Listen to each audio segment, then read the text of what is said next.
Coming up next on this edition of In the City, the crisp air of autumn means numerous parks and recreation programs and events are coming your way. And along with fall comes falling leaves. We'll tell you how they'll be collected by 2 city departments. Also, the MFRD Citizens Fire Academy is in full swing. Plus, one Murfreesboro landmark will now only be a memory. But first, we'll tell you all about Rutherford County's important upcoming election. All this and more coming up right now on this edition of In the City.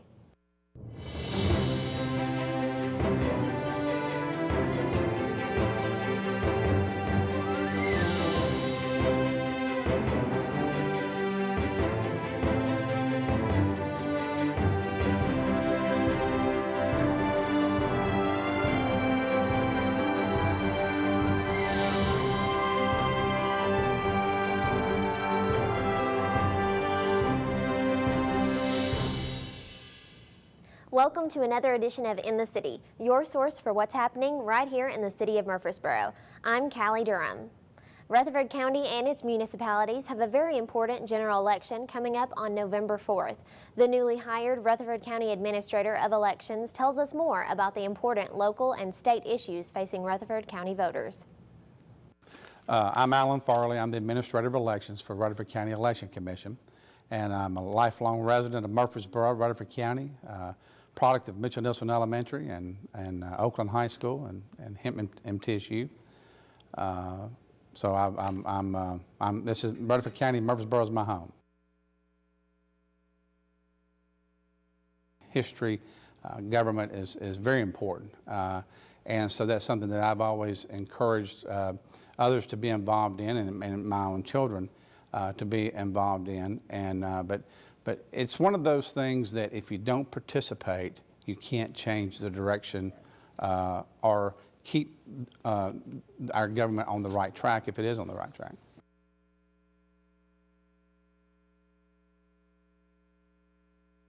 Each September, the Election Commission always goes out into the various high schools here in the county and to make it accessible for them to go ahead and register. Now, when I turned 18, I mean, the day I turned 18, I came to the courthouse. That's where the Election Commission office was, and I registered to vote, and then I registered for selective service. So that was something that I did back in a few years ago. But I wish more people turning 18 kind of had that desire to register and participate. Voter turnout is a concern, and it was a concern of mine even before I came in this office, because we're losing this younger generation. And one of the key things that I want to do is try to, of course, everything now revolves around through somebody's their telephone. And so look at maybe making some improvements in our technology to where we can reach this 18 to 30 segment, where 18 to 35, where really that's the age group where we're not seeing very much participation. Early voting is something that right at half of our voters each election chooses to vote early. And so it's been around for 20 years. 1994 was the first election. So this is its 20th anniversary of having early voting. And so we're, at first I was not a big fan of early voting because I'm a traditionalist. I want to go to the polls on election day. But really it comes down to convenience. And I think that's the reason why, we have 5 early voting precincts throughout the county. In Smyrna, Laverne, Murfreesboro, and the county. So it makes it just for convenience, and you have 20 days to cast a ballot. So that makes it very convenient.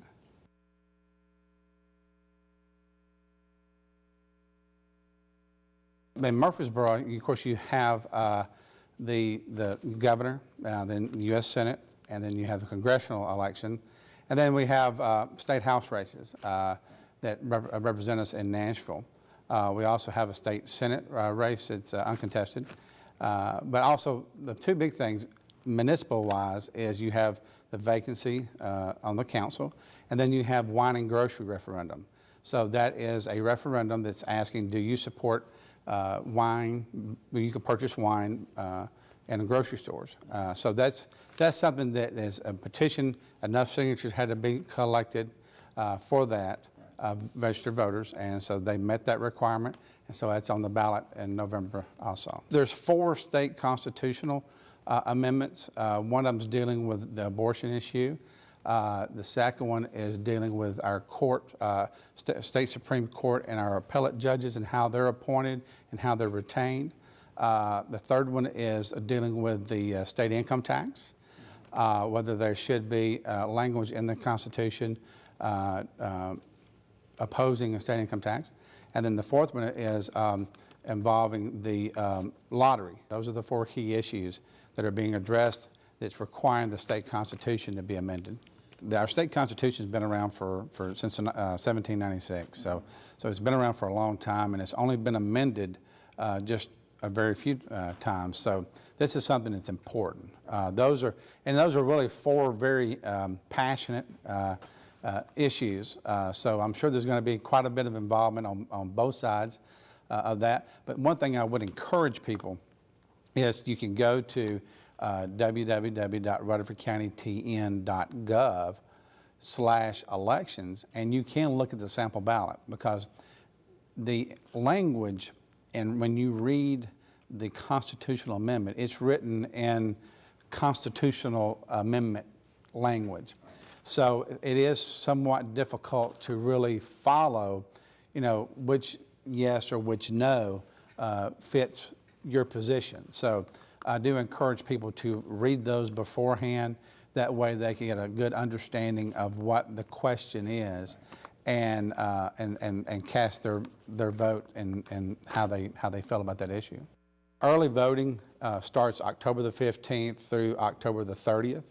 And you can vote at the Rutherford County Election Commission office on the square, or you can vote on Vine Street at the Rutherford County Election Commission Annex building, or you can vote at Sportscom, which is right off of Memorial Boulevard, or you can vote at Blackman Elementary School, which is right off of Franklin Road, Highway 96.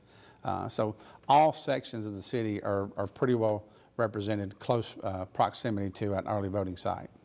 The city's solid waste and street division departments are getting ready to collect fall leaves. Solid Waste Director Joey Smith gives us the information you need. The solid waste department, along with the street department, will be starting picking up leaves tentatively around October the 18th. That is when the street department will start bringing out the leaf vac machines, and the solid waste department with our knuckle booms will be continuing picking them up in our normal rotation. Both the solid waste and the street departments are gearing up to begin leaf collections in the city, which will continue for the duration of the year. What the street department and the solid waste department have done is we have sort of split the town in half and put the leaf vacs in the places where most of the leaves fall, such as anything north and east of 41 Broad Street or Murfreesboro Road, and we take the south and the west side of 41 Murfreesboro Road or Broad Street, and we just run that line parallel. The leaf collection process is a way to save space at local landfills while also reusing the leaves as a component to make mulch at the city's mulching facility. All of the leaves that we pick up, along with our yard waste, last year we did a little over 32,000 tons of yard waste at our mulching facility, which is located at 4765 Florence Road. The leaves are actually add our little bit more of a color to our limbs and brush that we pick up. We have windrows, some stuff. So when we start giving out our free mulch, which we do year-round, but our double regrind mulch that we give to the residents that actually has more leaves in it starts on the first Monday of March. That's what augments that color, making it a little bit darker than normal. The mulch that is made from the leaves and limbs collected is in turn given back to the general public and used for city landscaping, which saves the city some money. For folks that do not know, each year, starting on the first Monday of March, our double regrind, which is a real fine mulch, is what we give away free to the public. Last year we did a little over 10,500 yards of material that's given out free to the general public.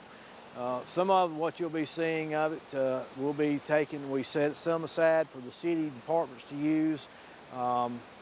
The urban environmental will be starting to be here probably in about the middle of next month, Around the time we start the leaf collection, we'll be redoing the beds on Old Fort Parkway, and they'll be using our mulch that we have set aside for them to be redoing the beds on Highway 96.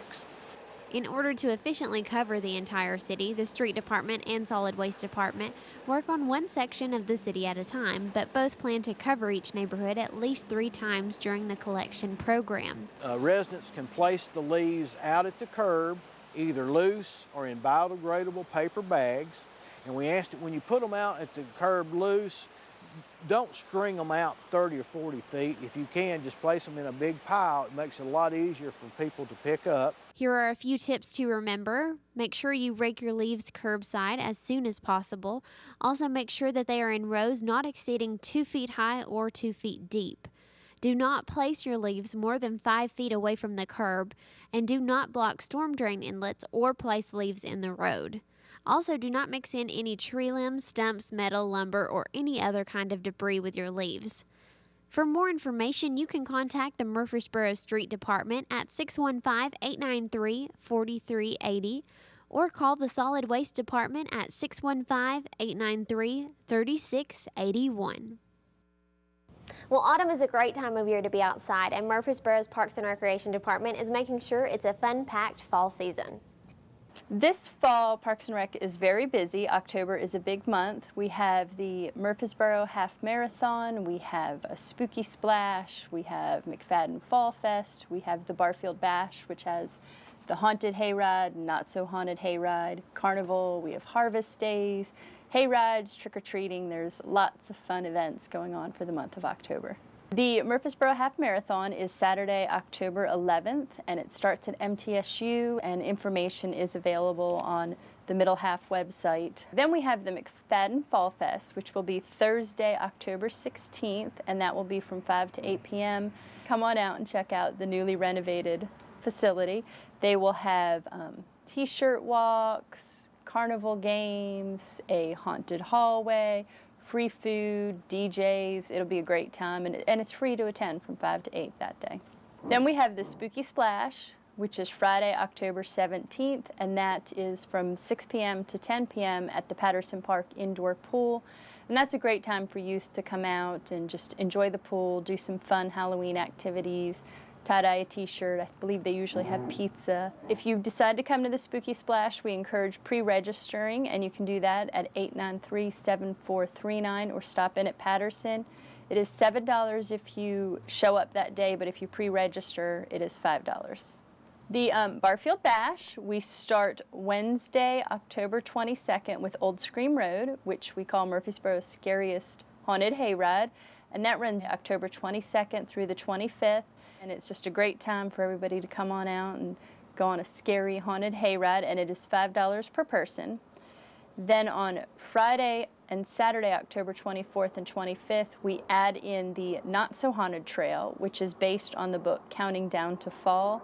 And this is a great hayride for young children who get scared easily, and it's $4 per person, and that starts at 5 p.m. and they sell tickets until 7. And also Friday and Saturday, October 24th and 25th, from 5 to 9 p.m. is our carnival. And we have carnival games, cake walks, costume contest, prizes, DJ. And the carnival's free to attend. There is a fee if you buy any carnival tickets or if you buy any concessions. On October 25th, we have the 38th annual Harvest Days celebration, and that's from 10 a.m. to 4 p.m. at Cannonsburg Village, and they will have bluegrass music, pottery, blacksmith demonstrations, broom making, and they'll have the antique auto show, the art league, crafters, food vendors. There's a lot going on that day. You can still check out all the historical buildings here at Cannonsburg Village. It is free to attend.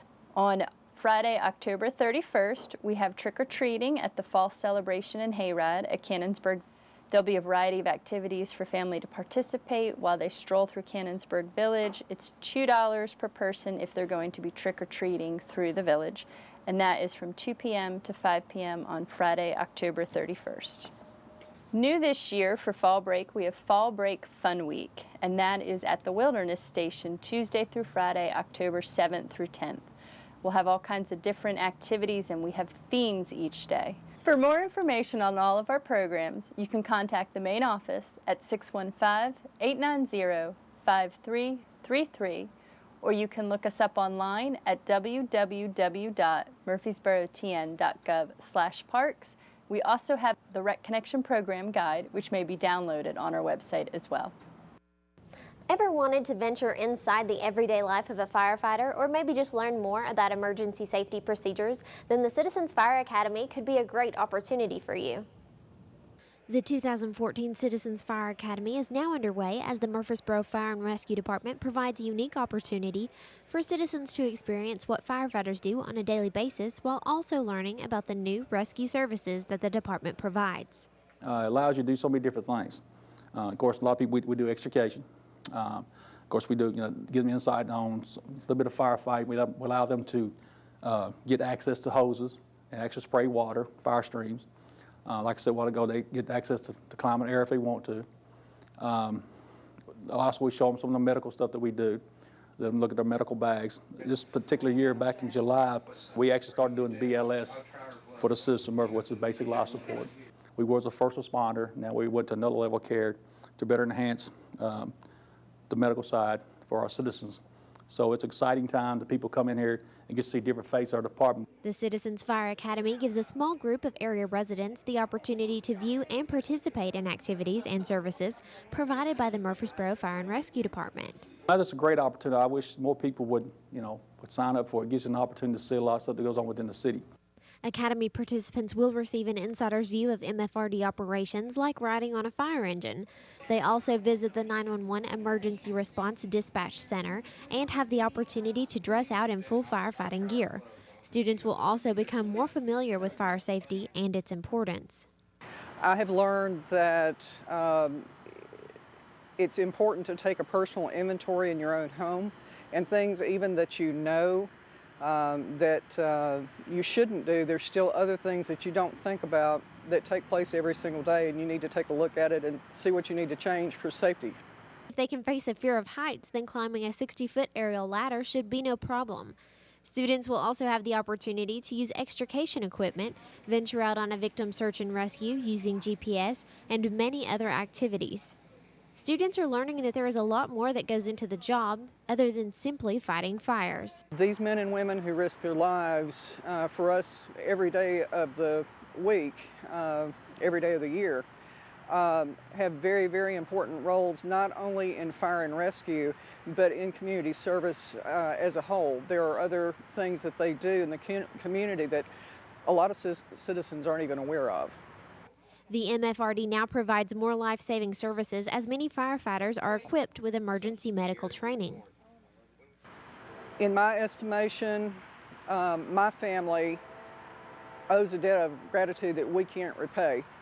These men and women risk their lives and do things that, when the old saying is, when they run into a burning building, everybody else is running out. And that just sort of speaks for itself. There's no way that words could express that gratitude. The 6-week course will conclude with a graduation ceremony where class members will receive a certificate of completion. For more information, you can contact MFRD's administration at 615-893-1422.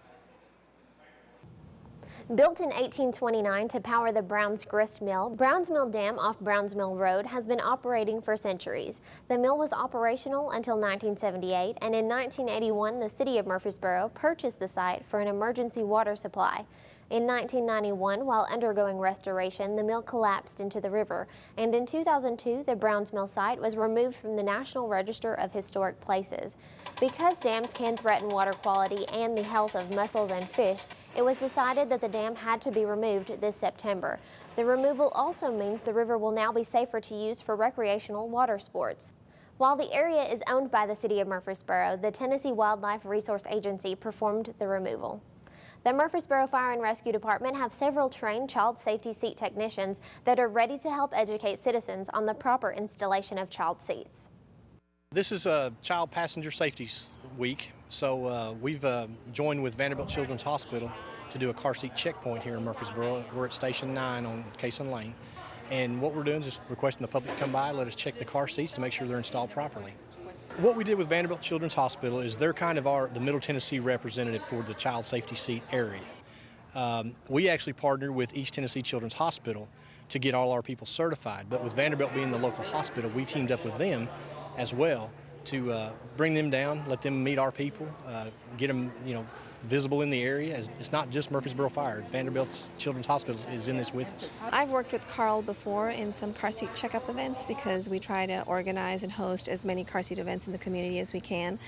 He's been a great partner for us and really stepped out of his bounds to come and help us and make sure as an instructor we're doing the right thing. And I just instantly thought of Carl and said, hey, you have so many technicians at your place in Fire Station 9 in Murfreesboro. Can we all come and partner together and work on this? And as usual, Carl said yes. I've never known him to say no. I knew that the fire department did checks before, but when I saw the sign, that's what prompted us to come in. You only have one chance to make sure your seats are correct for any type of accident, and I feel so much better now. The car seat checkpoint has been going on for several years through Safe Kids Worldwide. About 2 years ago, we were approached to ask to be a checkpoint as well. Deputy Chief and the Chief and City Hall liked the idea, so they kind of put me in charge of getting it together. Since its inception, we now have 52 technicians in the fire department. The police department has about 15 or 20 techs. Sheriff's department has several, so you can go to either the Sheriff's Department, Police Department, or Fire Department here in Murfreesboro, and we can check your seats. One of our leading causes of admission to the hospital is motor vehicle crashes. And unfortunately, as much as we do in parents do in getting good car seats, sometimes the biggest problem is they're not installed correctly. This is my grandson. His name is Anchor. He's 13 months old. We came by today to make sure his car seat was installed properly. It was loose. I had it installed correctly, just not tight enough. They tightened it up for me. I think it's in there pretty safe now. 9 out of 10 car seats are installed incorrectly. It doesn't mean that they're not safe. It's just not the best way to install them. What we offer now is we're not a car seat installation service. We are educators. We want to educate the parents on how to do it. Once we teach you how to do it, you can install a car seat in any vehicle you put them in. Vehicles are different. Car seats are different. There's several brands of car seats out there, so we have to be updated on the type of car seat we're dealing with, the type of vehicle we're dealing with, and that's what we do. We educate the public on how to do it. We're here for the public. We're here for the taxpayers. And when we first put this program together, we put it out voluntarily. Who wants to do this? It wasn't forced. It wasn't pushed on anybody. The first group, I had 25 people volunteer. I actually had to do 2 classes. So the crews jumped on board with it. It's great for the public. It don't cost you anything.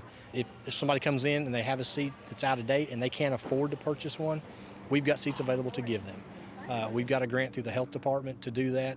Now, granted, we don't give seats away every day, but if you can afford to purchase one and you don't know how to install it, buy it, bring it to us, we'll show you how. If you need help, we're here to help you too.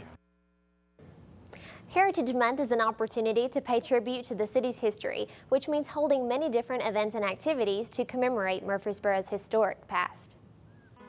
The month of October celebrates our nation's heritage, and Murfreesboro is certainly not lacking in that area. Murfreesboro is known for its rich history and will be holding many different events and opportunities throughout the month that will commemorate and educate Murfreesboro citizens on our city's history. The Heritage Center of Murfreesboro will be having community heritage talks every Tuesday at 11:30 a.m. They will also have a seminar on teaching with primary sources on October 30th from 9 a.m. to 3 p.m. Cannonsburg Village will once again play host to Harvest Days on Saturday, October 25th from 10 a.m. to 5 p.m. The Stones River National Battlefield will be observing Heritage Month as well as the men of the 7th Tennessee Cavalry perform a demonstration on October 11th and October 12th. A Tennessee Valley Winds concert will take place on October 19th at 2 p.m. at the battlefield, and it will showcase the community's history through music. Also, Bradley Academy Museum and Cultural Center will hold a Heritage Festival on Saturday, October 11th from 10 a.m. to 5 p.m. The historic Oaklands Mansion will have a plethora of events that pay tribute to the city's heritage, including their Widows, Weepers, and Wakes Mourning Customs exhibit. They will also have a flashlight night on Saturday, October 18th that will explore some of the superstitions of the Victorian era. Military demonstrations will be held on October 18th from 10 a.m. to 3 p.m. and October 19th from 1 p.m. to 3 p.m. Don't miss Mysteries and Tales in the Mansion, which will run from October 29th through the 31st, and the annual trick-or-treating at the Old Mooney Mansion on Halloween, which will wrap up Oakland's Heritage Month events. You can come hear about the legacy of Stones River's causes and consequences as the 150th anniversary of the Civil War in Murfreesboro is commemorated. This event will kick off at the First Presbyterian Church downtown and will finish up at the battlefield on Saturday, October 18th, beginning at 9 a.m. If you're interested in learning more about the city's heritage, you can always visit the city's Heritage Center or Rutherford County's archives. When an emergency vehicle is pulled over on the side of the road, it is required that all drivers move over to the next lane of traffic. But Murfreesboro's City Safety Director explains how the move over law also includes utility workers. One of the main employees for the city of Murfreesboro, helping keep city workers safe, is Mary States. She talks about what her job entails. I'm the City Safety Director. I kind of look after the safety and health of the city employees while they're at work. I work with workers' comp, with risk management, and keeps track of workers' comp. I look at the injuries, I investigate accidents. I do inspections of all city facilities that have people in them. I write policies and procedures, we have safety books, and I give training classes.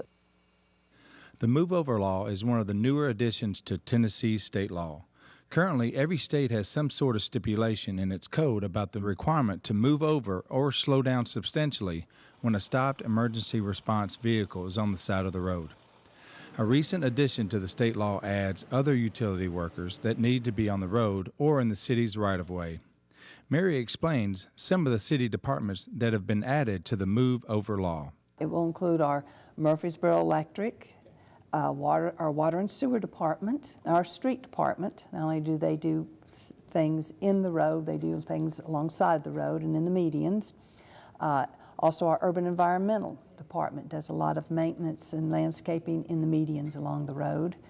And it can include some of our parks and recs as they move mowing along roadways and the right-of-way where the parks are. They have their flashers on.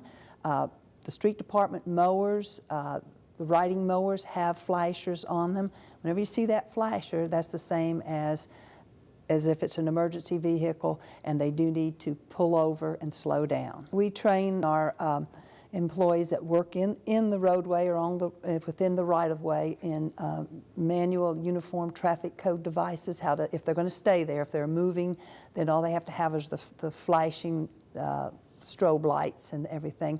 We've had several close calls. Thank goodness we've had no injuries yet, but I do get the employees express a lot of concern about how fast people drive in the city, how close they come. And the street department, especially the ones that do a lot of the median along Old Fort and everything, they were really concerned because they put themselves in danger a lot, you know, and that's why they got the flashing strobe lights on their actual riding mowers. There's always something going on in the city of Murfreesboro. St. Clair held an art show to display some of the Senior Center's artists' works. The general public was invited to attend to view the various pieces and to meet and talk with the artists. Murfreesboro Fire and Rescue Department, with the assistance of Blackman Blaze football players and coach Philip Shadowins, canvassed 3 high-risk areas in Murfreesboro and installed a total of 26 free smoke alarms in the community in an effort to assist with fire prevention. City tax bills are now being issued, so make sure to have those paid by December 31st.